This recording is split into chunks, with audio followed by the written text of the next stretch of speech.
Hello and welcome. I'm Adriana. I'm a soul communicator and growth mentor with an intuitive message today for Leo, Sun, Moon, and Rising. We're going to do an intuitive reading with the tarot cards, and I will also do an extended version. The link is in the description below if you'd like to follow there. So I'll be asking more questions, pulling more cards, and we'll see where we go. Okay, doing one of my favorite spreads today. Looks like the cards need to be shuffled a little bit more. Okay, so here we go. Ooh, Leo. Gotta get out of your head a little bit. Okay, a lot of interesting little things going on in your world, Leo. A lot of interesting things. Let's start with the crowning aspect, which is Prince of Swords. This is basically the overall message, which is swift movement. Let's go. Okay, let's make a decision. Let's go after this. This card is also asking you to look at really what feels true to you and be willing to take action in that direction. It is also the assurance that when you take action in the direction of your truth, at this point in time, things will start to move very quickly for you. It's like this one action is going to make a whole bunch of things fall into line very quickly. Because it's kind of like threading a needle, and maybe it's the idea of you've got multiple needles lined up and then you're putting a thread through all of them.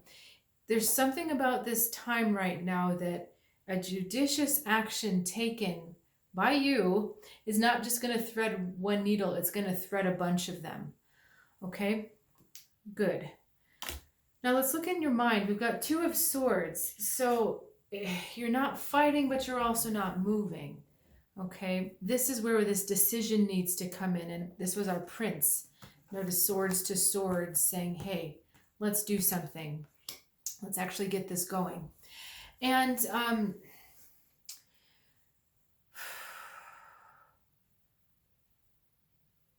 we're stuck in the Two of Swords because you don't really feel like you know which way to go. And when this card comes up, the feeling that I usually have with it is any path. Just choose any path. If it's the wrong path, then you'll backtrack and do a different path. But indecision is worse than no decision. So go ahead and just make a decision. Let's just go for it. Let me see why you are not wanting to make this decision. Okay, we're going into the emotional. Now, I'll tell you right away, we've got something interesting. We've got both the King and the Queen of Cups. Queen of Cups was showing up in your emotional quadrant, and the King of Cups was showing up in your earth quadrant, so more your environment. So let's see what's going on here, because the King of Cups, okay, I'm going to go there first.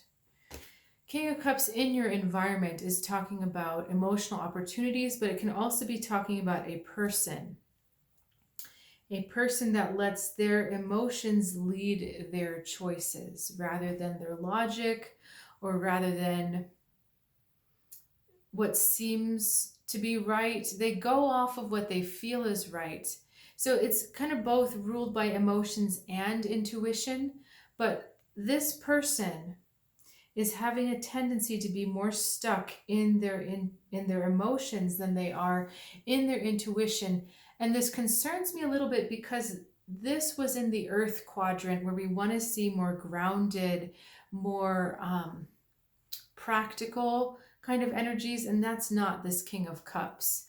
This King of Cups is very loyal and very helpful, but he's not always the one you want to go to when you have a business question, or the one you want to go to when you need someone to have a clear head or an objective look on something.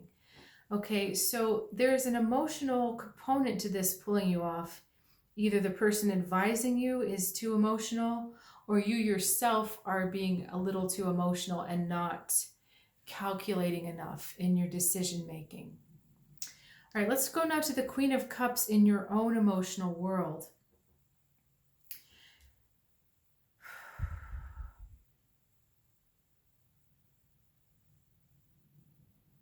You know, again, there's this absence of practicality in this card.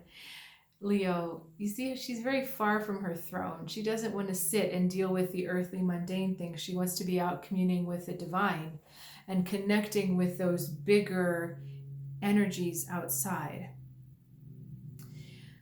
There's also the idea that you're feeling like you need to emotionally nourish yourself a bit more, that you need to give yourself more time and space to feel and to really get into what you're feeling. And I feel as though that is getting in your way. Even though this is a strong card to have in this position, because we're looking at this through the paradigm of action, this is the last person to take action. These two cards are the last to take action, really. But let's go a little bit deeper into this. This card is really the desire for nurturing and mothering from others. So this desire for mothering is also hanging up your ability to take action for yourself. So this is a little indication that your own self-mothering needs to step up a notch. Your own emotional self-nourishing needs to step up a notch. Now let's go into your action quadrant where we have the 10 of Wands. And it's like you can't hold up this burden anymore. You can't carry this anymore.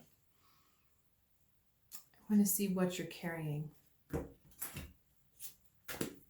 5 of Wands and Princess of Pentacles. So there's a conflict that you are trying to resolve that you feel is your job to resolve, and you're not able to do it. People still seem to be fighting. Elements still seem to be at odds with each other, and no one is getting out of it. This is super interesting because we've got the Princess of Pentacles looking at this 5-pointed pentacle. We've got 5 boys here playing, making a really chaotic, disordered star. And you're sitting here trying to figure out how to bring order to chaos. And, you know, this energy is swirling around doing what it's doing. And you're like, why can't we just make this more organized? Why can't we make this make more sense? Why are they like this? But the thing is you're working at cross purposes because this energy does not want to settle down and become orderly. 5 of Wands is the card of change. It's the card of chaos in order to create something new. It's literally like that winds of change. Pentacles are stability. Princess of Pentacles, learning how to be stable. Look at her feet. So these two elements don't really they're not at home with each other. And so you're shouldering a big burden because of this. Okay. Now, altogether, Leo, your message overall has been, it's time to take action. It's time to make that decision. I want to go deeper into some advice for you, as well as deeper into the soul layers of this, what all of this really means for your soul. So if you'd like to join me, the link is in the description below, and I'll look forward to seeing you over there. If not, I'll see you next time, and have a good one, Leo.